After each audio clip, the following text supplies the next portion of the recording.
السلام عليكم ورحمة الله وبركاته. يعلم الله اني ما كنت ما اتكلم بهذا الموضوع ولا اي شيء، لكن يا يزيد انزل تحت، انزل والله ما نسمعك فوق صوت هواء وازعاج الطيارة، انا ما احب المرتفعات، انزلنا تحت. عيش المعاناة اللي احنا عايشين فيها. خليك مع الطبقة اللي مثلي وما ظن انت فيها حتى اقل مني. بس عيش معنا، عيش جو. ما مر عليك والله تاكل خبز يابس، ما مر عليك تروح الدوام تاكل لك 4 فدات 5 فدات تمر وتحط الباقي بكيس وتحطه بمخباك. ما مر عليك تسحب سيارتك من تحت البيت. ما مر عليك تاخذ سيارات عيال عمك تداوم عليها شهر شهرين. ما مر عليك اشياء كثيره. ما مر عليك يدقون عليك اخوانك في اخر الدنيا بينك وبينهم 600 كيلو يقول مشتاقين لك تقعد شهر تحت الراتب ينزل عشان تروح لهم عشان تسلم عليهم. ما مر عليك اشياء كثيره. فأم انتقاداتك وكلامك انا ما ودي اتطرق كلامك، فهذا شيء مردود عليك انت. الضمان يوم تتكلم عنه، الضمان هو شيء من الدوله وليس منك ولا من عيال عمك ولا من غيرك ولا من عمك هذا ولا من اي شيء. القرارات اللي حطها ابن عمك اللي هي عقد اجار وغيره تطلعني من بيتي انا ملك عايش فيه لي 50 سنه وتخليني استاجر له.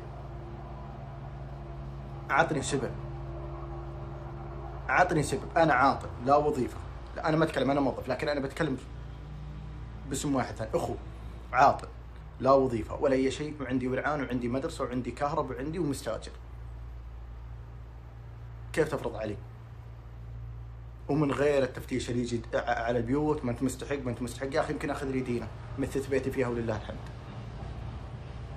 امور كثيره يا يزيد انت تتطرقها وغيرك ينوجع منها. انت عايش ما شاء الله تبارك الرحمن، عندك طيارتك الخاصه، عندك سياراتك ما شاء الله تبارك الرحمن، وعندك حتى ساعتك اللي تلبسها ما شاء الله مبلغ وقدره، الكاب اللي انت لابسه مبلغ وقدره، الكاب اللي على راسك تراها اكثر من راتبينا.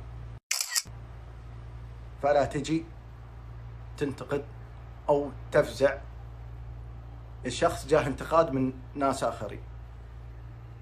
فاعلم انا اتكلم معك، انا يمكن يجي لي ناس ينتقدوني وانا ما عندي ولا اي شيء. انت يوم تبي تتكلم يا يزيد عن المصلحه وما المصلحه، يا اخي انا اللي اتكلم قدامك اقسم بعزه جات الله سحبت سيارتي الساعه 11 بالليل وانا جاي من دوامي الساعه 7، جيت نمت صلي صلاه العشاء نمت، صحيت الساعه 1 باخذ اغراض من السياره لقيت سيارتي ما هي فيه.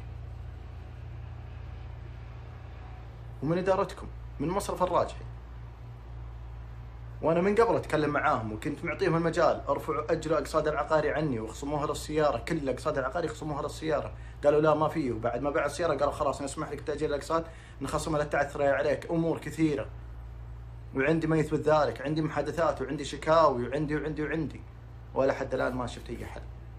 ولا الساعه هذه لا الدقيقه هذه اللي اكلم فيها ما عندي سياره، اخذ سياره واحد من الجماعه اداوم عليها الله يجزاه خير واجي عليها وامشي اموري فيها. لكن لا تعيش في الطبقة اللي نفسك وتشوف اللي تحت ولا شيء بنظرك. ما تدري الله وش يقول بك بكرة. يمكن بكرة أنت الحين مع ولد عمك واقف، يمكن بكرة تدور الأيام ولد عمك هذا يفرض عليك عقد أجار، تيجي تقول ليش فرض علي عقد أجار وأنا بيتي ملك. ما تدري يصير. قارون كانت أمواله ما تعد ولا تحصى، راحت هو أمواله ما يدرون وين لحد الآن، لو تحفر 100 سنة ما تلقاها. من الله سبحانه وتعالى، ما هو من نحن.